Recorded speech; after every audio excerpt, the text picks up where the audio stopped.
बाबा साहब अमर रहे, बाबा साहब डॉक्टर भीमराव अम्बेडकर अमर रहे।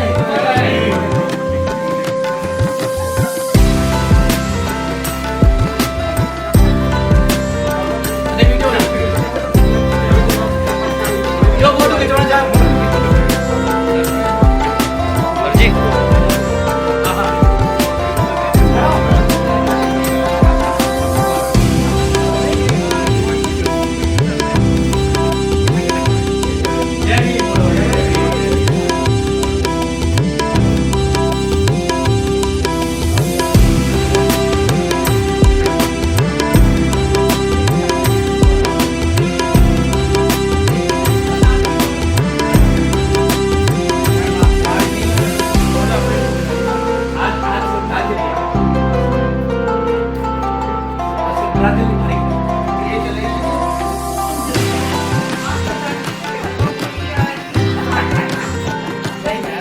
हाँ नवा बोली हो गया कोई बात नहीं हाथ में ध्यान रखेंगे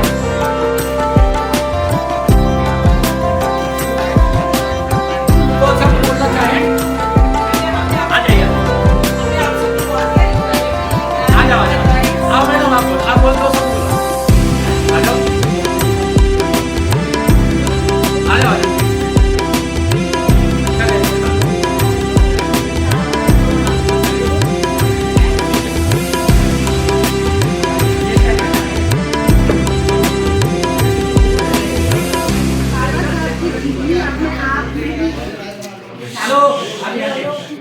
भाई सुन लो, चुप हो जाओ। उन्होंने किन परिस्थितियों में उठ के कहाँ तक वो पहुँचे हैं वो हम सबके लिए प्रेरणा है।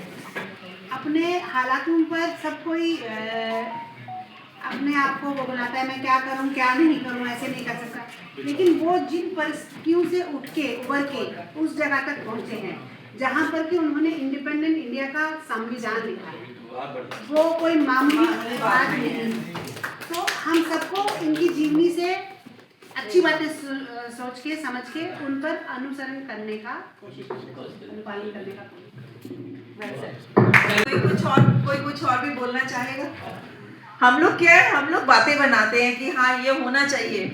ये ऐसे शख्स थे कि इन्होंने करके दिखाया, बातें नहीं कि करके। मेरे को तो सबसे प्लस पॉइंट ये नहीं कि मैं फीमेल हूँ, पर इक्वालिटी, फीमेल इक्वालिटी या जो भी जेंडर वाली इनसे शुरू हुई है। उससे पहले फीमेल्स का क्या हाल था इंडिया में, तो बिल्कुल ही नहीं था। ये इन्होंने शुरू किया, उसके बाद 10-15 साल लगे कि उसको कैच कर पाए। तो ये इनका मुझे प्लस पॉइंट लगता है। सबसे बड़ी बात है इन्होंने कर्म में विश्वास किया, ना कि बैठ के रोते रहे कि मेरा हाल ऐसा है या वो है। मैंने भी पढ़ी है, मैं चाहूंगी एक बार सब लोग पढ़ें इनकी छोटी सी जीवनी की। एक आती है 100 पेजेस वाली, पढ़िए आप सब लोग।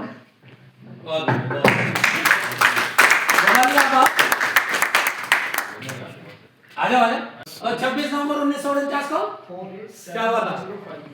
बन के तैयार बन के तैयार बन का तैयार 26 नवंबर 2 साल 11 महीने 13 दिन लगे। ठीक है 50 को आता 2 साल 11 महीने 13 दिन लगे। 13 दिन या 18 दिन? वाह 18 दिन। क्या बात है। 18 दिन। मैम मुझे बहुत हिस्ट्री के बाबा साहब बस डेस्क नहीं, हाँ तीन अनाज एक ही तरह का होता है। मेरे बच्चों को नहीं मालूम, कभी मैं बताती हूँ मेरे मम्मी बोर मत करो, फ्रैंकली बताओ। मैं कभी कुछ ऐसी चीजें बताती हूँ ना घर में, मम्मी रहने दो, उनको ये सब चीज़ नहीं पता। इंडिया उन देशों में से जो मतलब जिन्होंने आजादी मिलते ही मतलब महिलाओं को इक्वल वोट राइट दी है। आइए आ जाओ सब आप भी श्रद्धा सुमन कर दीजिए। जूते निकाल दीजिए। अब कुछ अच्छा हुआ आपने फीते वाले नहीं पहने हुए तो। ये सबसे बढ़िया जूते होते हैं, ऐसे ऐसे में पहन लो। अब कुछ बोलना चाहे तो बोलिएगा। वाह जी वाह, दो शब्द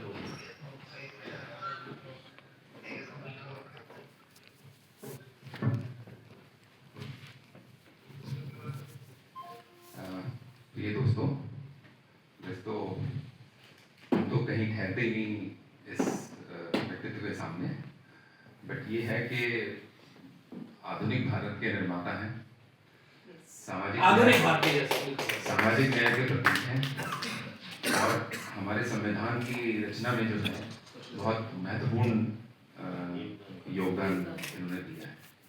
और ये एक मिसाल है कि एक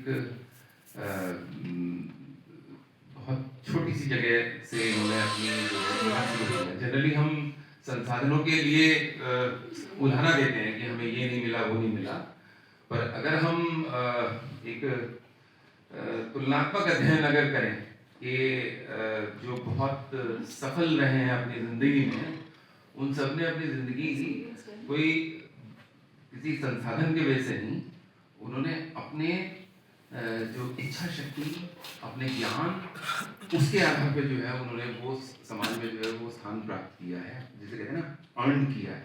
किसी ने उन्हें दिया नहीं, उन्होंने अर्न किया है। तो इनका तो योगदान जो है कभी भूला ही नहीं जा सकता। बस बहुत अच्छा।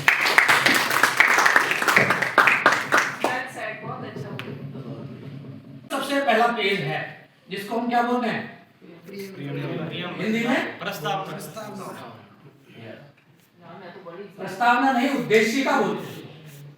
प्रस्तावना और उद्देशिका में बड़ा फर्क है। संविधान के बारे में कभी मुझे मौका दोगे तो मैं 2.5-3 घंटे तक बोलूंगा। और मेरा काम ये है, मैं संडे सैटरडे को जब छुट्टी होती है तो मैं संविधान का ही प्रचार करता हूँ। ठीक है सर। ठीक है, तो बहुत सारी चीजें, जैसे अभी अंकित ने बताया कि 2 साल 11 महीने 18 दिन संविधान बनने में लगे, लेकिन वो बिल्कुल गलत चीज है।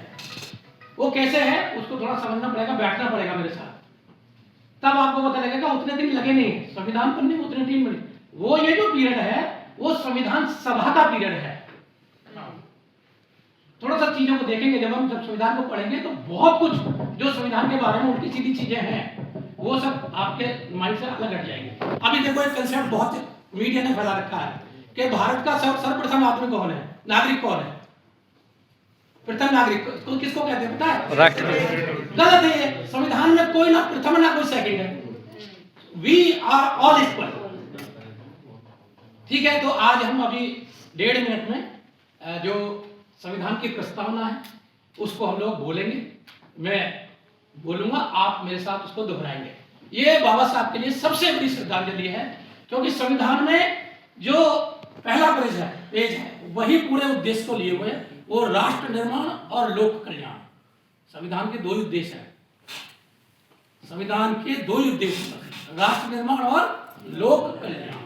लेकिन संविधान को ना हम पढ़ते हैं, ना समझते हैं, ना जानते हैं। इसलिए जो कुछ कोई कुछ कह देता उसी को मान लेते हैं और उसी पे विश्वास कर लेते हैं, जबकि संविधान में बहुत कुछ अलग चीजें लिखी हुई हैं। तो मेरा मोबाइल में दे दो।